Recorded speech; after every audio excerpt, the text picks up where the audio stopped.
Sa unang laro ni Kemar Carino sa Hinebra, matataong ang dati niyang kupunan na Terrafirma Jeep ang kanilang makakaharap.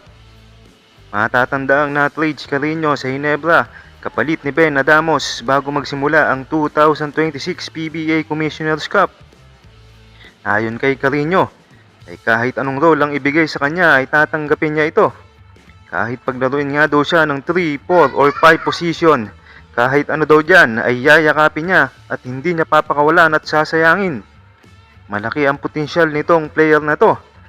At ang kagandahan hindi siya pinuwelsang makabalik agad at inaasahang makakapaglaro na siya ngayon.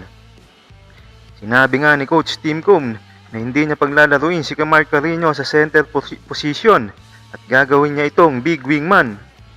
Ang sagot naman ni Kemar Carino ay gagawin niya ang lahat kung ano ang ipalaro sa kanya.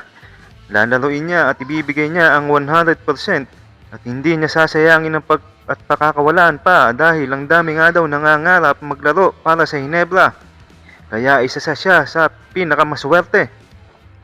Tapos na nga ang paghihintay ng mga kabarangay sapagkat matutunghayan na nila ang unang paglalaro ni Kemar Carino para sa Barangay Hinebra. Natakda na sa Sabado ang pagbabalik PBA ni Carino suot ang Hinebra jersey laban sa dati niyang kupunan na Terrafirma Jeep. Matatanda ang last year ay nag-suffer si Carino ng ACL injury. Nasa Jeep pa siya noon at na-trade naman kamakailan patungong Hinebra kapalit ni Ben Adamos. Ngayong Sabado nga, April 18, 2026, ang target ni Kemar Carino magbalik aksyon against his former team na Terrafirma Jeep.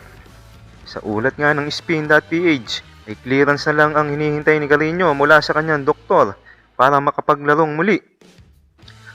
Si Kemar Carino nga ay isang versatile na big man na kayang tumira sa teres. Sa pagdating nga ni Kemar Carino ay naging matangkad ang front court ng Hinebra kasama sina Japet Aguilar, Isaac Go at Norbert Torres. Kamusta mga idol? Sports Zone PH para sa sports news and update. Kung bago ka pa lamang dito sa channel ko, pindutin mo na ang subscribe button at notification bell para lagi kang update sa mga sports news.